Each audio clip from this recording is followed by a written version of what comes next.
ಮಾಜಿ ಸಂಸದ ಡಿಕೆ ಸುರೇಶ್ ಸಹೋದರಿ ಅಂತ ಹೇಳಿಕೊಂಡು ವಾರಾಹಿ ಜ್ಯುವೆಲರಿ ಮಾಲಕಿ ವನಿತಾಗೆ ವಂಚಿಸಿದ್ದ ಐಶ್ವರ್ಯ ಗೌಡ ಹಾಗೆ ಪತಿ ಹರೀಶ್ನನ್ನ ಚಂದ್ರಲೇಔಟ್ ಠಾಣೆ ಪೊಲೀಸರು ಬಂಧಿಸಿದ್ದಾರೆ. ಕೋರ್ಟ್ ಆರೋಪಿಗಳಿಗೆ 15 ದಿನದ ನ್ಯಾಯಾಂಗ ಬಂಧನ ವಿಧಿಸಿದೆ. ಪರಪ್ಪನಾಗ್ರಹಾರ ಜೈಲಿಗೆ ಶಿಫ್ಟ್ ಮಾಡಲಾಗಿದೆ. ವಂಚಕಿ ಐಶ್ವರ್ಯ ಗೌಡ ತಾನು ಡಿಕೆ ಸುರೇಶ್ ತಂಗಿ ಅಂತ ಹೇಳಿಕೊಂಡು ವಾರಾಹಿ ಜ್ಯುವೆಲರಿ ಶಾಪ್ನಿಂದ ಸುಮಾರು 8.41 ಕೋಟಿ ಮೌಲ್ಯದ 14 ಕೆಜಿಗೂ ಹೆಚ್ಚು ಚಿನ್ನಾಭರಣವನ್ನ ಖರೀದಿಸಿದ್ರು. ಆಭರಣವನ್ನ ವಾಪಸ್ ಕೇಳಿದ್ದಕ್ಕೆ ಐಶ್ವರ್ಯ ಗೌಡ ಅವರ ಪತಿ ಹರೀಶ್ ಮತ್ತೆ ಚಿತ್ರನಟ ಧರ್ಮೇಂದ್ರ ಅವರು ಬೆದರಿಕೆ ಹಾಕಿದ್ರು ಅಂತ ವನಿತಾ ಐತಾಳ್ ಆರೋಪಿಸಿದ್ರು. ವಾರಾಹಿ ಜ್ಯುವೆಲರಿ ಶಾಪ್ ಮಾಲೀಕರಿಗೆ ವಂಚನೆ ಪ್ರಕರಣದ ಮತ್ತೊಬ್ಬ ಆರೋಪಿ ಚಿತ್ರನಟ ಧರ್ಮ ಅವರಿಗೂ ಕೂಡ ಪೊಲೀಸರು ನೋಟಿಸ್ ಅನ್ನು ಜಾರಿ ಮಾಡಿದ್ದಾರೆ. ಇದರ ಬೆನ್ನಲ್ಲೇ ಧರ್ಮೇಂದ್ರ ತಲೆಮರೆಸಿಕೊಂಡಿದ್ದು ಪೊಲೀಸರು ಹುಡುಕಾಟ ಮುಂದುವರೆಸಿದ್ದಾರೆ. ನನ್ನ ಕುಟುಂಬಸ್ಥರು ಆಪ್ತ ವಲಯದಲ್ಲಿರುವವರ ಫೋಟೋ ವೈರಲ್ ವಿಚಾರ ಕುರಿತು ಜ್ಯುವೆಲರಿ ಶಾಪ್ ಮಾಲಕಿ ವನಿತಾ ಮಾತನಾಡಿದ್ದು, ನನ್ನ ಸ್ನೇಹಿತರ ಫೇಸ್ಬುಕ್ನಲ್ಲಿದ್ದಂತಹ ಫೋಟೋಗಳನ್ನ ಡೌನ್ಲೋಡ್ ಮಾಡಿ ನಂತರ ಎಡಿಟ್ ಮಾಡಿ ವೈರಲ್ ಮಾಡಲಾಗ್ತಾ ಇದೆ.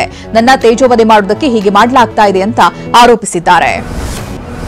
ಬೆಂಗಳೂರಿನಲ್ಲಿ ಹೊಸ ವರ್ಷಾಚರಣೆಗೆ ಪೊಲೀಸರು ಅಲರ್ಟ್ ಆಗಿದ್ದಾರೆ. ಡಿಸೆಂಬರ್ 31ರಂದು ಎಂಜಿ ರಸ್ತೆಯ ಮೆಟ್ರೋ ರೈಲು ನಿಲ್ದಾಣ ಬಂದ್ ಮಾಡಲಾಗುತ್ತೆ ಅಂತ ಬೆಂಗಳೂರು ನಗರ ಪೊಲೀಸ್ ಆಯುಕ್ತ ಬಿ ದಯಾನಂದ್ ಹೇಳಿದ್ದಾರೆ. ಮೊಬೈಲ್ನಲ್ಲಿ ಅಶ್ಲೀಲ ದೃಶ್ಯ ವೀಕ್ಷಿಸ್ತಾ ಇದ್ದ ಶಿಕ್ಷಕನನ್ನ ನೋಡಿ ವಿದ್ಯಾರ್ಥಿ ನಗಾಡಿದ್ದಕ್ಕೆ ಬಾಲಕನ ತಲೆಯನ್ನ ಗೋಡೆಗೆ ಗುದ್ದಿಸಿ ಶಿಕ್ಷಕ ಅಟ್ಟಹಾಸ ಮೆರೆದಿದ್ದಾನೆ. ಉತ್ತರ ಪ್ರದೇಶದ ಝಾನ್ಸಿಯಲ್ಲಿನ ಶಾಲೆಯಲ್ಲಿ ಘಟನೆ ನಡೆದಿದೆ. ಶಿಕ್ಷಕ ಕುಲ್ದೀಪ್ ಯಾದವ್ನನ್ನ ಪೊಲೀಸರು ಬಂಧಿಸಿದ್ದಾರೆ.